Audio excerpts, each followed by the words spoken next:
ఓకేనా? Check check. ఓకేనా?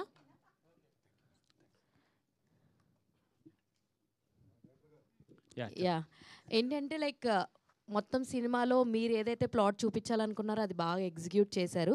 కాకపోతే కార్పొరేట్ లైఫ్ స్టైల్లో ఈ నాటకం అన్నది ప్రదర్శించాలి అన్న థాట్ అసలు ఎవరిది? మీదేనా, లేదంటే మీరు ఇంకెక్కడన్నా చూసి ఇది బాగుంది కదా, దీన్ని ఎగ్జిక్యూట్ చేసి చూపిస్తే బాగుంటుంది అని అనుకున్నారా? అసలు ఈ థాట్ ఎవరి దగ్గర స్టార్ట్ అయింది? యాక్చువల్లీ థాట్ నాదేనండి. అంటే మనం నోకియా 1100 ఫోన్ వాడేవాళ్ళం. ఇప్పుడు ఫ్లిప్ ఫోను, ఐఫోన్ 15 వాడుతున్నాం. అంటే మనం టెక్నాలజీకి అడాప్ట్ అవుతున్నాం. రోజులకు మారే కొద్దీ మనం కూడా మారుతున్నాం. సో ఆ మారే దాంట్లో ఈ నాటకాలు అనేవి కూడా ఎందుకు ఆదరించట్లేదు ఏంటి అని ఒకసారి ఆలోచిస్తే, దీన్ని కూడా మారుతున్న తరంతో పాటు చిన్నగా అది ఆ టెక్నికల్ వాల్యూస్ అన్నీ యాడ్ చేస్తే కార్పొరేట్లో కూడా రివైవ్ చేయొచ్చు అనేది ఆ థాట్ మన దగ్గర నుంచి వచ్చిందండి. ఆ థాట్ అయితే చాలా చాలా బాగుందండి. అట్లే సినిమాకి అది మంచి ప్లస్ పాయింట్ అని అనిపించింది నాకు. Thank you.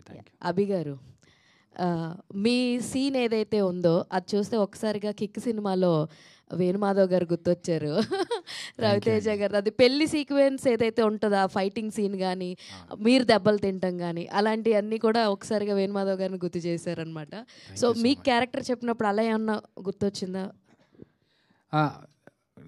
వేణన్న చాలా మంచి ఆర్టిస్ట్, ఆయనతో నన్ను పోల్చినందుకు థ్యాంక్స్. బట్ అలా అనుకోలేదు.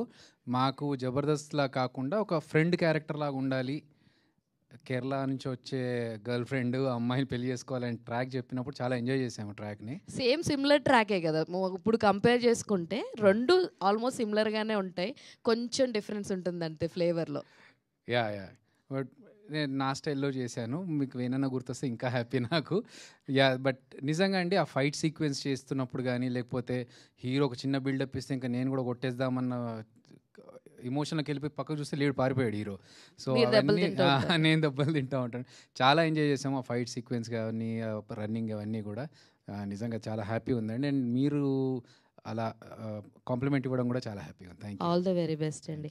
దిలీప్ గారు, సో అంతమంది ఆర్టిస్టులతో చేసినప్పుడు which was the toughest moment for you? ఎందుకంటే స్క్రీన్లో చాలామంది చెప్తున్నారు ఎక్కడ కొత్త పర్సన్ లాగా అయితే అస్సలు అనిపించలేదు, ఏదో ఈయన చిన్నప్పటి నుంచి చేస్తూనే ఉన్నాడు అన్న ఫీలింగ్ అయితే త్రూఅవుట్ ద స్క్రీన్ ప్రెజెన్స్ మాకు అనిపించింది. What was the toughest situation? ఎవరితో చేస్తున్నప్పుడు అంత అరే నాకు టెన్షన్ వస్తుంది? ఇందాక మీరు అన్నారు ప్రెస్ మీట్లో కూర్చుంటే ఒక చైర్ మధ్యలో వేసి 35 చైర్లు వేస్తే కంగారు వచ్చింది అన్నారు. మరి అంతమంది ఆర్టిస్టులతో యాక్ట్ చేస్తున్నప్పుడు what was the toughest situation for you? అంటే ఈ సినిమా చేసినప్పుడు ప్రతిరోజు టఫే అండి. సో అయితే నేను చాలా ప్రాక్టీస్ చేసి వెళ్ళేవాడిని. వన్ సిచ్యువేషన్ ఎప్పుడంటే, మీరు క్లైమాక్స్ చూసారు కదా, ఆ కళ్యాణ మంటపం సెట్, ఆ సీన్ జరిగేటప్పుడు నేను జస్ట్ ప్రాక్టీస్ అయ్యి వెళ్ళా నేను ఆ సెట్లోకి.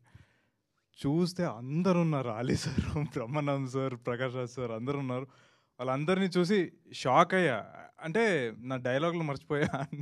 అండ్ ఆ ఎక్స్ప్రెషన్ అక్కడ వచ్చిందండి. సో సినిమాలో న్యాచురల్ ఎక్స్ప్రెషన్ వచ్చేసింది అక్కడ. So that was one of the toughest. Yes Dileep గారు. ఎస్ అండి. So first of all congratulations. Thank you so much. So అంటే ఈ స్టోరీ మీరు ఒప్పుకోవడానికి నిజంగా మీకు అప్రిషియేట్ చేయాలి. ఎందుకంటే ఇప్పుడు కొత్త హీరోలు కానీ లేకపోతే ఆల్రెడీ ఉన్న హీరోలు ఎక్కువ లవ్ స్టోరీస్ అని, ఫైట్స్ అని ఇలాంటి చేస్తున్న టైంలో ఇలాంటి ఒక మెసేజ్ ఓరియంటెడ్ అండ్ సురభి నాటకాల గురించి మీరు తీసుకురావటం అనేది నిజంగా చాలా గ్రేట్ అని చెప్పాలి. సో ఏంటి, ఎందుకు ఒప్పుకున్నారు? అంటే చాలా లవ్ స్టోరీలు మిగతా అన్ని వినుంటారు, బట్ ఈ స్టోరీనే సో మీరు ఎందుకు ఒప్పుకున్నారు? ఏమన్నా? యా, వెరీ గుడ్ క్వశ్చన్ అండి, థ్యాంక్ యూ. సో నేను కన్నడలో క్రేజీ బాయ్ అని ఒక సినిమా చేశానండి. ఆ సినిమాలో జరిగే చాలా తప్పులు జరిగాయి ఆ కథలో కానీ, ఆ స్క్రీన్ ప్లేలో కానీ. సో నాకు ఒక మంచి కంటెంట్ బేస్డ్ సినిమా చేయాలని I always wanted to do it. ఆ ఈవెంట్, ఆ సక్సెస్ ఈవెంట్లో నేను అర్జున్ గారిని కలిసా. అండ్ ఆల్మోస్ట్ ఒక 6-7 years నుంచి ట్రావెల్ అవుతున్నాం. అండ్ అప్పుడు ఈ ట్రాక్ చెప్పాడు, ఈ కథ చెప్పాడు, ఈ లైన్ నాకు చాలా నచ్చింది. అండ్ ఎస్పెషలీ ఈ కథలో ఉన్న రొమాన్స్ ట్రాక్ నాకు చాలా నచ్చింది. And at the same time content కూడా బాగుంది. అండ్ చాలా సెన్సిబుల్ అండ్ ఒక మంచి రెస్పాన్సిబుల్ కథ చేయవచ్చని నాకు అనిపించిందండి. So that's why selected this. Ali గారు, సో దీంట్లో ఒక సీన్ ఉంది, అంటే ఒక పెద్దయిన నా చివరి కోరిక దక్షయజ్ఞం నాటకం చూడాలనిపిస్తుంది అని చెప్పేసి చెప్తారు. అండ్ మీరు కూడా ఇప్పటివరకు ఎన్నో క్యారెక్టర్స్ ప్లే చేశారు, అటు సీరియస్గా చేశారు, కామెడీగా చేశారు. మీకేమన్నా ఇంకా నా లైఫ్లో ఈ క్యారెక్టర్ మిగిలిపోయింది అని ఏమన్నా అసంతృప్తి ఏమన్నా ఉందా? అంటే విలన్గా చేద్దామని ఉంది, కాకపోతే రాగా నవ్వుతారు. అది సీరియస్గా ఎక్స్ప్రెషన్ ఇచ్చి ఏంట్రా అందనుకో నవ్వుతారు. సో అక్కడ అంటే అదర్ లాంగ్వేజ్లో విలన్గా చేస్తే యాక్సెప్ట్ చేస్తారా అని నాకు అనిపించింది. ఇప్పుడు మన జైలర్లో ఆయన చాలా చిన్న ఆర్టిస్ట్, మలయాళీ, ఆయన పేరు ఏదో ఉంది, ఏం పేరు, వినాయకన్. ఆయన మామూలుగా చూస్తే మామూలుగా వెళ్తారు, బాబు పక్కెళ్ళమ్మా అంటాం. స్క్రీన్ చూసి అయ్యి బాబాయ్ ఇతను ఏంటి ఇంత బాగా చేశాడు, రజనీకాంత్ గారు పక్కన ఇతను ఇలా చేశాడా, అంత మెప్పించాడు. సో అట్టాగా చేయాలని నా ఉద్దేశం. మరి ఆయన హైట్ కాదు, అంత బాడీ కాదు, సో సేమ్ సైజు, అలా చేయాలని నా కోరిక. సార్ అంటే కొన్ని క్యారెక్టర్స్ మనం ప్లే చేసినప్పుడు అవి హిట్ అవ్వచ్చు, ఫ్లాప్ అవ్వచ్చు. సో ఒక్కోసారి కొంచెం మనం అనుకున్నాయి తారుమారు అవుతూ ఉంటే అలాంటప్పుడు కొన్ని కామెంట్స్, నెగిటివ్ అండ్ ట్రోల్స్ మనం ఫేస్ చేయాల్సి వస్తుంది కదా. సో అలాంటి టైంలో మీరు ఎలా ఓవర్కమ్ చేస్తారు సార్? అంటే నాకు ఇచ్చిన క్యారెక్టర్కి నేను ఎంతవరకు న్యాయం చేయాలో అంతవరకు చేస్తాను. వాస్తవంగా చెప్పాలంటే ఉత్సవం సినిమా నా క్యారెక్టర్ చెప్పారు చెప్ప, కథ చెప్పలేదు. సో ఈ కథలో నేను ఒక పార్ట్, ఓకే. సో నాతో పాటు ఇంకా చాలా పార్ట్లు ఉన్నాయి. ఒక సినిమా హిట్ అయిందంటే దాంట్లో నేను ఉన్నాను అనుకోవాలి తప్ప నా వల్లే ఇది హిట్ అయింది అనుకోవటం చాలా తప్పది. ఎందుకంటే ఒక ఇంజన్ తయారు చేయాలంటే దాని వెనకాల ఎంతోమంది కష్టం ఉంది. ఇది నా వల్లే జరిగింది, నేనే కనిపెట్టా, నేనే స్టార్ట్ చేశా అని ఎప్పుడు చెప్పుకోకూడదు. ఫస్ట్ పొజిషను నేను అదే చెప్తా. నిర్మాత భగవంతుడు అయితే డైరెక్టర్ ఆ గుడి పూజారి. ఈ మధ్యలో ఆర్టిస్టులు ఉన్నారే వాళ్ళందరూ భక్తులు. ప్రసాదం ఏం పెడితే అది తినేసి వెళ్ళిపోవాలి, ఇది కావాలి అని అనకూడదు. సో అట్టాగా నాకు ఈ క్యారెక్టర్ ఇచ్చారు, నేను న్యాయం చేశాను. నాతో పాటు ఇంకా గొప్ప గొప్ప వాళ్ళు కూడా ఉన్నారు. ఇందాక చెప్పా మా సెట్కి ఇంతమంది ఆర్టిస్టులు ఉన్నారు అనగానే కోటా శ్రీనివాసరావు గారు ఫోన్ చేసి అరే నీ కారు పంపించవా, ఒకసారి షూటింగ్కి వస్తాను అన్నాడు. ఆయన షూటింగ్ జరుగుతుంటే ఒకప్పుడు మేము వెళ్ళేవాళ్ళం, ఎందుకంటే అంత పెద్ద విల్లన్ ఆయన. ప్రతిఘటన ఒక సినిమా విజయశాంతి గారి తర్వాత మళ్ళీ చెప్పుకునే క్యారెక్టర్ ఎవరు అంటే కోటా గారు. అలాగే ఇంకో ఎన్నో సినిమాలు, శత్రువు ఇందాక మీరు చెప్పారు కదా బేడా బేడా అన్నావు, ఇప్పుడు నువ్వు యాడా. గణేష్ కూడా సార్, గణేష్ అది వేరు, దాంట్లో నేను మేకప్ మ్యాన్, నేను అసిస్టెంట్. ఫస్ట్ డే ఒక సీన్ చేయగానే బాబాయ్ ఇది సినిమా హిట్ అయితే బెస్ట్ విల్లన్గా ఫస్ట్ అనౌన్స్ చేసేది నీకే అన్న. ఎందుకో నాకు అనిపించింది. ఆయన ఫోన్ చేసి అరే నువ్వు ఏ నోటితో చెప్పావు కానీ బెస్ట్ విల్లన్ అనౌన్స్ చేశారా, నాకే ఇచ్చారు అవార్డు అన్నాడు. నిజంగా చాలా ఆనందం వేసింది. ఎందుకంటే ఆల్మోస్ట్ 45 సంవత్సరాలు వెళ్ళిపోయి 46వ సంవత్సరంలో ఉన్న ఇండస్ట్రీకి వచ్చి, సో ఇంతమంది ఆర్టిస్టులతోటి చేయటం అనేది ఒక పెద్ద టాస్క్. డైరెక్టరు ఇంతమందిని పెట్టుకోవటం అది కూడా మామూలు వాళ్ళు కాదు, లెజెండ్స్, వైట్ ఎలిఫెంట్స్. ఆ మధ్యన అన్ని సినిమా ఫినిష్ చేసాడు. సో అర్జున్ని మెచ్చుకోవాలి. ఆ ఓపెన్ ప్లేసు, చలికాలం, మాకు షర్ట్లు లేవు, గెటప్ లేసి డైలాగులు చెప్పాడు మాకు. అందరూ వణుకుతూ, ఎక్కడది తారామతి బారాత్ అది అక్కడ అర్జున ఏమంటివి అనే డైలాగ్ చెప్పాలి. ఇక్కడ చెప్పా, అక్కడ ఎలా ఉంది సార్ అర్జున ఏమంటివి అని ఇలా ఉంది. ఎందుకంటే వణుకుతున్నాం అందరం. ఇక దాంతోపాటు ఆ గెటప్లు అదేసి రాత్రి 12 అయింది, 1 గంట అయింది, 2 అయింది, తెల్లారుజామున 4 అయింది, టిఫిన్లు వచ్చినాయి, తినేసి ఇంటికి వెళ్ళి పడుకున్నాం. సో అట్లాంటి కష్టమైన ఒక కథను తీసుకొని ఇంతమందిని పెట్టుకొని చేయటం అనేది మామూలు విషయం కాదు. తనకి ఇంతకాలం ఆగినందుకు మైత్రి వాళ్ళు ఎస్ ఇంతమంది ఆర్టిస్టులు ఉన్నారు, ఈ సినిమా బాగుంది కాబట్టి దీన్ని మనం రిలీజ్ చేయాలి అని చెప్పి ముందుకు వచ్చారు. సో థ్యాంక్స్ టు నవీన్ ఎర్నేన్ గారు అండ్ రవి గారికి. అండ్ ఇట్లాంటి డైరెక్టర్స్ వచ్చి ఇంత మంచి కథ తీసుకున్నందుకు డెఫినెట్గా మీరందరూ సహకరించాలని మనస్ఫూర్తిగా కోరుకుంటున్నాను. Thank you sir. అలీ గారు ఇంకొక క్వశ్చన్ అండి. సార్ చెప్పండి. అంటే ఈ కథలో నాటకాలు మళ్ళీ బతికించాలని చెప్పి కార్పొరేట్ వాళ్ళు రావాలని చెప్పారు కదా, అలాగే ఇప్పుడున్న మన ఆర్టిస్టులో చాలామంది నాటకాల రంగం నుంచి వచ్చారు, డైరెక్ట్గా వచ్చారు. ఇప్పుడున్న ఆర్టిస్టులు కొంతమంది ఒక్కొక్కరు నెలకు ఒక్క రోజన్నా వెళ్ళి నాటకాలతో కలిపి చేస్తే రివైవ్ అవుతాయి అనే ఆలోచన ఎన్నో ఉన్నా. అంటే థియేటర్లు బతికించాలి. ఇప్పుడు డిజిటల్ వచ్చిన తర్వాత థియేటర్లు చచ్చిపోయి ఉన్నారు, మళ్ళీ ఇప్పుడు థియేటర్ల కోసం అందరూ చేస్తున్నారు కదా, అలాగే నాటక రంగాన్ని కూడా బతికించ. ఇప్పుడున్న ఆర్టిస్టులు ఒక్కొక్కరు ఒక్కొక్క డేట్ ఇస్తే వాళ్ళు లోకల్గా ఉన్న వాళ్ళందరికీ కొంచెం ఇది అవుతుంది కదా. ఇది ఆల్రెడీ మహారాష్ట్రలో పురాణా చావల్ అని ఒక ఉంది నాటకం. అది ప్రతిరోజు మండే టు ఫ్రైడే, ఒక్కొక్క ఆర్టిస్ట్ మండే టు ఫ్రైడే. నానా పటేకర్ వీళ్ళందరూ కూడా, నానా పటేకర్ గారు, తర్వాత షియాజీ షిండే గారు, పరేష్ రావల్ గారు, ఇలాగ చాలామంది అప్పుడప్పుడు వెళ్ళి చేసుకుని వస్తూ ఉంటారు.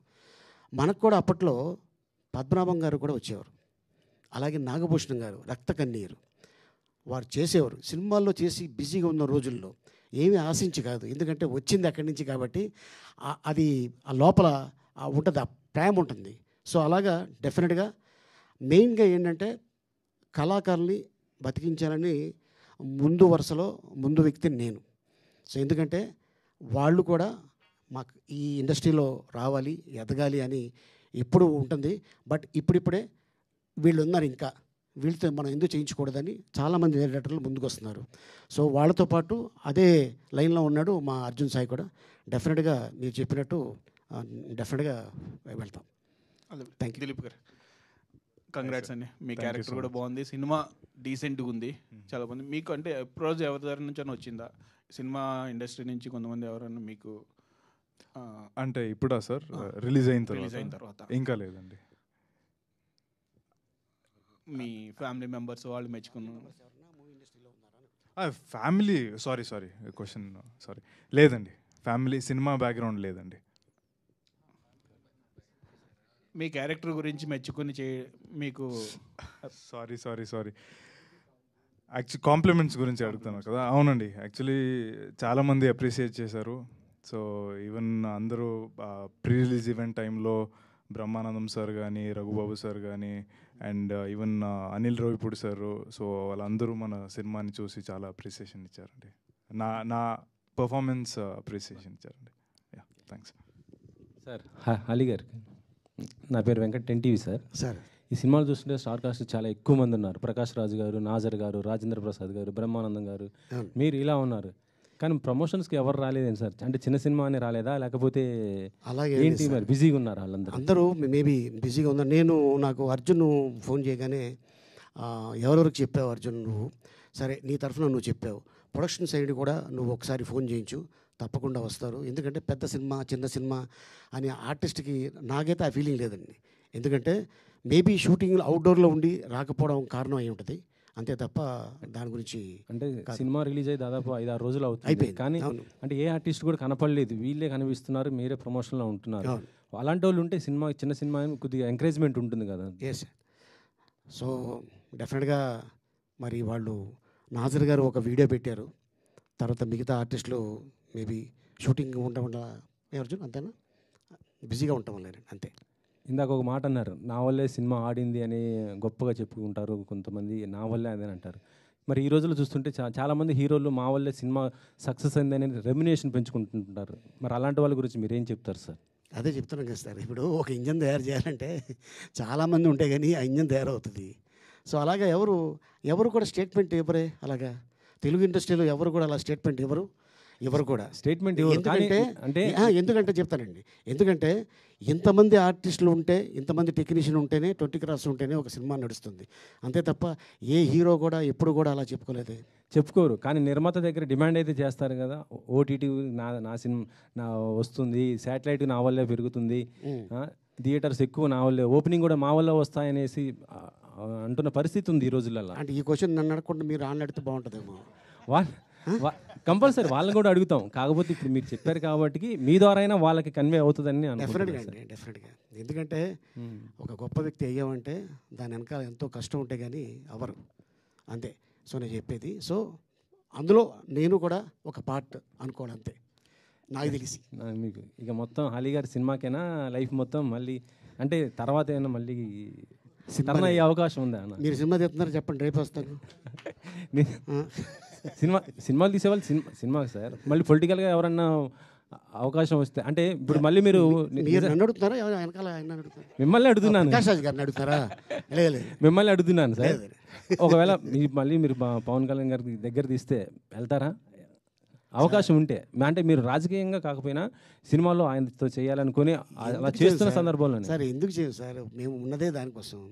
డెఫినెట్గా చేస్తాం పవన్ గారు, డెఫినెట్గా చేస్తాం. మీ రిలేషన్ ఎలా ఉంది సార్ ఇప్పుడు? బాగుందండి, 3 పూలు 6 కాయలు.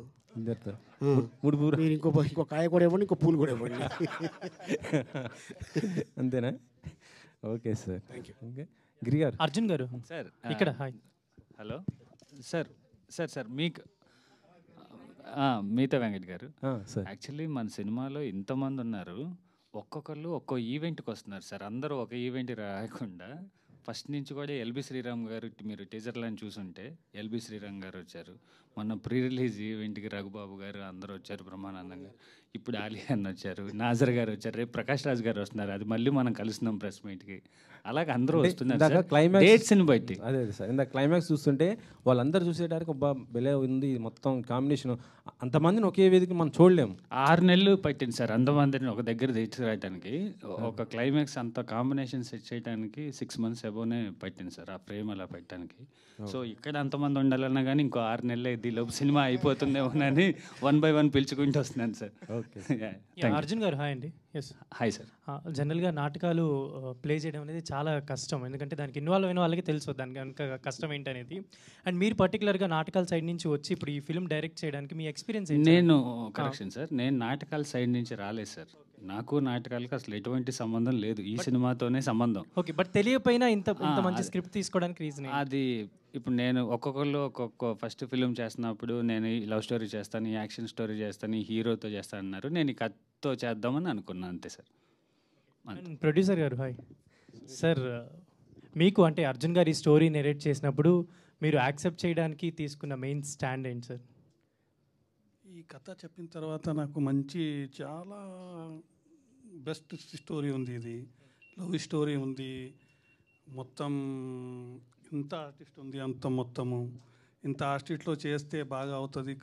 ఫస్ట్ స్టోరీ చెప్తే నాకు కరెక్ట్ అనిపించింది అది, ఎందుకంటే ఆ స్టోరీ, ఆ లవ్ స్టోరీ కూడా బాగా ఉంది ఈ సినిమాలో. ఈ నాటకం చేసి ఆ నాటకవాడికి జీవనం ఇచ్చేసి ఫాదర్ మదర్ అందరికీ ఖుషి చేస్తున్నాం హీరో అండ్ హీరోయిన్ అందరికీ. నెక్స్ట్ అలీభాయ్ చెప్పిన ఒక మాట అడిగిన అక్కడ, ఈ నాటకం ఒక నిర్దేశకం ఆగాలి చెప్పినావు కదా అలీభాయ్, ఒక నాటకం నిర్దేశన ఆగాలి. ఎందుకంటే నిదర్శనం సారీ నమ్మాయి హిందీ మే బోలతే అచ్చా రహతా. సార్ అంత బాగా మాట్లాడుతున్నారు తెలుగు, ఇందాకే మాట్లాడొచ్చు కదా మీరు. పాప అభి గారు ప్రాంప్టింగ్ లేకుండా బాగా మాట్లాడుతున్నారు. ప్రాంప్టింగ్ ఇవ్వలేదు అభి గారు, ఇచ్చే టైం ఇవ్వలేదు. అలీ భయ్య, ప్రకాష్ రాజు మొత్తం అందరూ చూస్తేనే ఒక్క నాటకం లేదు, అది మొత్తం ఇంతమంది చూస్తే నా ఫస్ట్ ప్రొడ్యూసర్ ఉంది అంటే నాకు హ్యాపీ. అది ఇంతమంది చూసిన తర్వాత నా హ్యాపీ, ఎందుకంటే ఒకరికొకరికి సినిమాలో అక్కడిక్కడ చూస్తాం, నా ప్రొడక్షన్లో ఇంతమంది చేసిన అంటే నా దైవం, అది నా దైవము, డైరెక్టర్ గారు దైవము, హీరో గారు కూడా, అందరూ ఇంతమందిలో చేసిన ఇంత సినిమా అందరూ వచ్చి చూస్తేనే నాకు కూడా హ్యాపీ, మొత్తం నెక్స్ట్ సినిమా చేయాలి అంటే నాకు హ్యాపీ. అది థ్యాంక్ యూ. అలీ గారు సార్, మీరు చూసిన మీకు నచ్చిన నాటకం ఏది సార్? ఎందుకంటే ఇది దాని బేస్ మీద వచ్చింది కదా. సో మీకు బాగా ఇష్టం కలిగింది కానీ, మీకు చాలా మరి ఇది నేను ఫస్ట్ టైం చూసిన నాటకం కానీ ఏమన్నా ఉందా?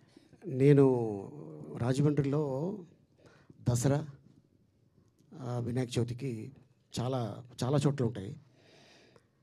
రాజమండ్రిలో ఉదయ్ కుమార్ గారు అని చెప్పి ఎన్టీ రామారావు గారు సాంగ్స్ మీద ఆయన చేసేవాడు. మామూలుగా కూడా బయట షోస్ లేని టైంలో కూడా అదే షూ, అదే హెయిర్ స్టైలు, అదే కళ్ళజోడు, మొత్తం యాజ్ ఇట్ ఈజ్ డ్రెస్ వేసుకొని మార్కెట్కి వెళ్ళేవాడు. ఇదెంత అనేవాడు ఆయన. అనగానే వాళ్ళ బుట్టలు వేసేసి వద్దులేండి వెళ్ళిపోయింది అన్నారు. ఎందుకంటే ఆయనలో రామారావు గారిని చూసుకున్నారు. అలాగే రాజమండ్రిలో ఇంకొక ఆయన ఉన్నారు, చక్రవర్తి గారండి. ఆయన అక్కినేని నాగేశ్వరరావు గారు యాజ్ ఇట్ ఈజ్ 555 సిగరెట్ ఆ రోజుల్లో చేతిలో ఉండేది ఇలాగా, అంబాసిడర్ బకెట్ సీట్స్ ఆయన మీసం, ఆ హెయిర్ స్టైలు అద ఏమిటి అనేవాడు ఎప్పుడెల్లో కూడా. అరే సేమ్ అంటే అప్పట్లో స్టార్స్ తోటి ఫోటో దిగలేము మనం, కనీసం వీళ్ళతోనే దిగుదాం, అంత క్రేజ్ ఉండేది. నేను అది దాని రికార్డింగ్ డ్యాన్స్ అనేవారు, అక్కడికి వెళ్ళేవాడిని. ఆ తర్వాత అది అయిపోయిన తర్వాత నాటకం ఏదో బాగుందంటే కంటిన్యూగా చూసేవాడిని. అది అయిపోయిన తర్వాత ఇంటికి వెళ్ళిన తర్వాత అస్సలు ఉండేది, మా నాన్న రెడీగా ఉండేవాడు. దాన్ని మా అమ్మ కాపాడేది ఇలాగా. కుస్తీ అంటే కబడ్డీ. నేను ఈ రూమ్లోకి వెళ్తే ఆ రూమ్లోకి వచ్చేవాడు, అక్కడ 4 కొట్టేవాడు. మళ్ళీ ఈ రూమ్లోకి వెళ్తే ఈ రూమ్లోకి వచ్చి 4 కొట్టేవాడు. తర్వాత ఇక ఈడు ఎంత కొట్టినా ఇంతే అని మా గురుగారు శ్రీపాద జిత్ మోహన్ మిత్ర రాజమండ్రి, ఆయన ఆర్కెస్ట్రా ఉంటే, సార్ మావాడు కొంచెం చదువు మీద ఇంట్రెస్ట్ చూపిస్తలే సార్, ఆడికి ఎంతసేపు కళ సినిమాలకు వెళ్ళిపోతుంటాడు అని ఇలాగ చెప్పగానే సార్ నా దగ్గర పంపించాన్నారు. ఆయన దగ్గరికి వెళ్ళా. టీ తాగే గ్యాప్లో మిమిక్రీ చేసేవాడిని. షోలే డైలాగులు హిందీలో రామారావు గారు చెప్తే ఎలా ఉండేది. అది జనాలకి నచ్చి మెచ్చి, ఆయనే మీ ఆర్కెస్ట్రా మా ఊళ్ళో రావాలి, వచ్చేటప్పుడు ఆ అబ్బాయిని తీసుకురండి, ఉన్నాడు కదా హాఫ్ టికెట్ అని తీసుకురండి అనేవారు. నేను అప్పటిదాకా నిక్కర్లు వేసుకునేవాడిని. ఎప్పుడైతే ఈ షోలకు వెళ్తున్నానో ప్యాంట్లు వేసుకోవడం స్టార్ట్ చేశా. సో అట్టాగా నా కెరియర్ మొదలైంది. నాటకాల నుంచి, స్టేజ్ మీద నుంచే నా లైఫ్ వచ్చింది. దిలీప్ హియర్. కట్అవుట్స్ చూసి కొన్ని నమ్మేయాలి డూడ్ అనేది మీకు కరెక్ట్గా యాప్ట్ అవుతుంది డైలాగ్. మీరు సినిమా మొత్తం ఓవరాల్గా చాలా సెటిల్డ్ పర్ఫార్మెన్స్ చేస్తూ వచ్చారు. I appreciate that for the first ఫిల్మ్కి. మీకు ఓవరాల్గా అరే ఇలాంటి సీన్స్కి ఇంకా ఎక్కువ ఎలివేషన్ ఇచ్చుంటే బాగుండు, అంటే యాజ్ ఏ హీరోగా నాకు ఇంకేమన్నా కొన్ని సీన్స్ యాడ్ ఆన్ చేస్తే బాగుండు, అంటే కొన్ని మిస్ అయినవి ఉంటాయి సీన్స్ యాడ్ ఆన్ చేయకుండా. సో అట్లా మీకు తర్వాత ఏమన్నా ఇలాంటి సందర్భాలు ఏమన్నా అనిపించినాయా? యాక్చువల్లీ చాలా సీన్లు తీశారండి. అంటే హీరో ఎలివేషన్ను మొత్తం కట్ చేసాం. ఎందుకంటే కథ హీరో, అనవసరంగా బిల్డప్లు, అనవసరంగా ఈ బిల్డప్తో పాటు డైలాగులు ఈ కథకి సూట్ అవ్వదండి. అంటే మీరు చూసారు కదా, మీరు కూడా అప్రిసియేషన్ ఇస్తున్నారు. సో మన డైరెక్టర్ గారు ఎలా రాశారంటే it's a very smooth moving subject అండి. సో నేను కూడా ఈ కథని ఒప్పుకున్నప్పుడు I felt this is apt అని. బట్ కొన్ని ఫైట్లు ఉన్నాయి కమర్షియల్ ఎలిమెంట్స్ కోసం. So that is the best. Yeah Ali garu. Sir చాలామంది ఆర్టిస్టులు ఉన్నారు, ఒక్కొక్కరు ఒక్కొక్క రోల్ చేశారు. మీరు కూడా నారదుడు రోల్ చేశారు. మీకు బ్రహ్మానందం గారి మధ్య కాంబినేషన్ సీక్వెన్స్ చాలా బాగున్నాయి, చాలా తక్కువ ఉన్నప్పటికీ బాగున్నాయి.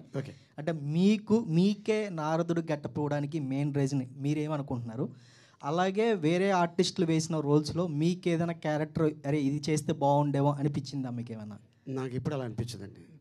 నాకు ప్రతి సినిమా నా మొదటి సినిమా అన్నట్టు యాక్ట్ చేస్తాను. అందుకోసం 1250 సినిమాలు యాక్ట్ చేశాను. నాకు ఇదే కావాలి అంటే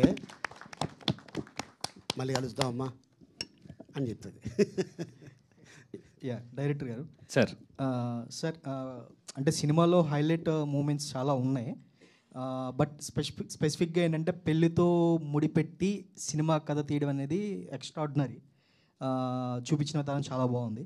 స్పెసిఫిక్గా ఏంటంటే కొన్ని సీన్స్లో అంటే పెళ్ళికి తాగి రావడం ఇలాంటి కొన్ని సీన్స్ ఉన్నాయి. అంటే మీరు ఇది రిఫరెన్స్ అంటే తీసుకున్నారా, లేదంటే న్యాచురల్గా ఇలా రియల్ లైఫ్లో జరిగిన చూసి తీసుకున్నారా, ఎట్లా ఏంటి అది? పెళ్ళికి తాగి రావాలి, తాగకుండా రావాలని కాదండి. పెళ్లి మండపం నుంచి ఇద్దరు లేచిపోయి వెళ్ళిపోయారు. వాళ్ళు ఏదో బాధలో తాగుంటే వాళ్ళు వెనక్కి రాలేదు. తాగకుండా ఉన్న పెద్దోళ్ళు వెళ్ళి తీసుకొచ్చి మండపం మీద కూర్చోబెట్టి పెళ్లి చేశారు అంతే. లేదు, రియల్ లైఫ్ అని కాదు. ఇక వాళ్ళిద్దరూ అంత ప్రేమ ఇబ్బంది పడి అన్నిసార్లు కలిసి విడిపోయి అంత జరిగిన తర్వాత ఏదో ఇష్టం లేకుండా పెళ్లి చేస్తున్నారు అనేది కూడా వాళ్ళు తట్టుకోలేకుండా మళ్ళీ బయటికి వెళ్ళి, ఆ అమ్మాయి ఏమో వాళ్ళ ఫ్రెండ్స్ తోటి, ఇతనేమో వీళ్ళకి తాతగారితోటి కూర్చొని తాగి అక్కడి నుంచి ఏదేదో మాట్లాడుకోకుండా వీళ్ళందరి గౌరవాన్ని కాపాడటానికి తాగినా మళ్ళీ మండపానికి వచ్చి పెళ్లి చేసుకున్నారనేది సార్. డైరెక్టర్ గారు సార్ సార్ ఇక్కడ this is Chandu. Yeah. So అంటే ఒక సినిమాలో ఇద్దరు ముగ్గురు స్టార్ కాస్ట్ ఉంటే వాళ్ళని మేనేజ్ చేయడమే చాలా కష్టం అనమాట. సో మీ సినిమాలో చాలామంది స్టార్ కాస్ట్ ఉన్నారు. సో వాళ్ళ క్యారెక్టర్ పరంగా మీరు ఎలాంటి కేర్ తీసుకున్నారు? అంటే ఎవరిని ఎక్కడ తక్కువ చేయకుండా ఎలా బ్యాలెన్స్ చేశారు? యాక్చువల్లీ ఇది రాసుకున్నప్పుడే దీంట్లో ఒక 45 మంది 50 మంది మెయిన్ క్యారెక్టర్లు ఉండాలని ఒక క్యారెక్టర్ జస్టిఫికేషన్ ఓపెనింగ్ దగ్గర నుంచి ఫినిషింగ్ ఏంటి క్యారెక్టర్ కానీ డిసైడ్ అయ్యాను సార్. అండ్ ప్రతి పాత్ర కూడా ప్రేమ కథ చెప్పాలి, నాటకాల గురించి చెప్పాలి. అలా చెప్పాలంటే కొంచెం విలువ ఉండి గౌరవం ఉండి తెలిసిన వాళ్ళు చెప్తేనే బాగుంటుంది. ఇప్పుడు నేను కొత్త నేను చెప్తుంటే ఇక్కడ చూసే వాళ్ళకి కొంతమందికి ఏంటి వీడి వయసు నాటకాలు అనిపిస్తుంది. బట్ ఇదే మాట అలీ గారు చెప్తున్నా, బ్రహ్మానందం గారు చెప్తున్నా, ప్రకాష్ రాజ్ గారు చెప్తున్నా, గౌరవం పెరుగుతుంది. త్రివిక్రమ్ గారు ఒక మాట ఉంది కదా సార్, చెప్పే మనిషిని బట్టి విషయం విలువ మారిపోతుందని. ఇలాంటి గొప్ప గొప్ప మనుషులు ఉన్నారు కాబట్టి ఈ విషయం విలువ అందరికీ తెలుస్తుందని అనుకుంటున్నాను. యా. అభి గారు ఇక్కడ బ్రో. సో అంటే కొంచెం గ్యాప్ వచ్చిందా? ఇది గ్యాప్ ఇచ్చారా? ఏం లేదు. రీజన్స్ ఏమన్నా ఉన్నాయన్నా? ఉన్నాయి. లేకపోతే మీకు నచ్చే క్యారెక్టర్స్ రాక ఏమన్నా కొంచెం వచ్చినవి కూడా వదులుకుంటున్నారు? 9 months, 9th month. లేదు, యాక్చువల్గా ప్రతి మనిషికి ఒక లెవెల్ తర్వాత అంటే చూసేవాళ్ళకి అనిపిస్తూ ఉండేది బాగుంది కదా ఇంకేం రోగం వదిలేసి వెళ్ళిపోవడానికి. సో ఒక మనిషికి సాచురేషన్ పాయింట్ వచ్చిన తర్వాత లెవెలప్ అనేది ఒకటి ఉంటుంది. ఇంకొక లెవెల్ ఎక్కితే బాగుంటుంది, నెక్స్ట్ లెవెల్కి వెళ్తే బాగుంటుందని.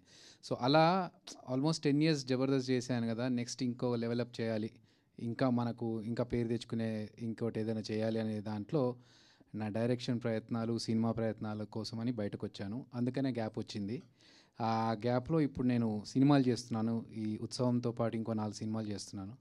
దాంతోపాటు నా మిగతా ప్రయత్నాలు కూడా జరుగుతున్నాయి. తొందరలో ఆ విషయాలు కూడా చెప్తాను. All the best. Thank you.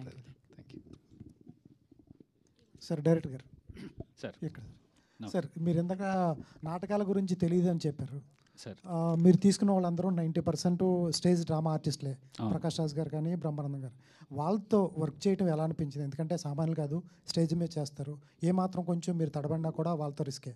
Dialogues కానీ అవి కానీ వాళ్ళ రెఫరెన్స్లను తీసుకున్నారా, లేకపోతే లొకేషన్లో ఎలా ఉండేది? యాక్చువల్లీ ఈ సినిమా సార్ నాకు వాళ్ళందరూ ఇలాగ ఉంటారు, ప్రకాష్ రాజ్ గారు అంటే ఇది, బ్రహ్మానందం గారు అంటే ఇది అనేది నేను చాలాసార్లు విన్నాను. బట్ ఈ సినిమాలో వాళ్ళు వచ్చిన తర్వాత బయటికి కారు దిగి కారు వ్యాన్లోకి వెళ్ళేంత వరకు ప్రకాష్ రాజ్ గారు, బ్రహ్మానందం గారు మేకప్ వేసుకున్నాక స్టేజ్ ఆర్టిస్టులు అయిపోయారు సార్. వాళ్ళు స్టేజ్ కళాకారులు అయ్యి వచ్చి సెట్లో ఉండి సాయంత్రం 6-6:30కి ఖాళీగానే ఇలాగ షాట్ కోసం రెడీ అయ్యి పిచ్చాపాటి మాట్లాడుకుంటూ ఎరా వెళ్ళొచ్చా ఇంకో గంట ఉందామా అని వాళ్ళే సపోర్ట్ చేసి ఇంత పెద్ద సినిమాని చేయించారు సార్. యా, వాళ్ళ సపోర్ట్ చాలా చాలా బాగుంది. Only because of the story they all came sir.